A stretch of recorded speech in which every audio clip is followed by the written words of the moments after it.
Trichy NIT சம்பவத்திற்கு அதிமுக பொதுச் செயலாளர் எடப்பாடி பழனிசாமி கண்டனம் தெரிவித்திருக்கிறார். கூடுதல் விவரங்களை செய்தியாளர் பாண்டியராஜன் வழங்க கேட்கலாம். பாண்டியராஜன், வணக்கம். இது குறித்தான விவரங்கள்.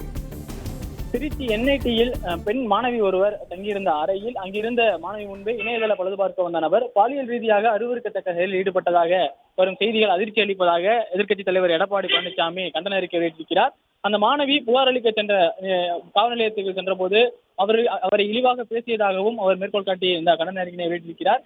இதுபோன்று பாதிக்கப்பட்ட பெண்களிடம் காவல்துறை நடந்து கொள்வது வன்மையாக கண்டிக்கத்தக்கது எனவும் எதிர்க்கட்சித் தலைவர் அவருடைய அறிக்கையில் குறிப்பிட்டிருக்கிறார்.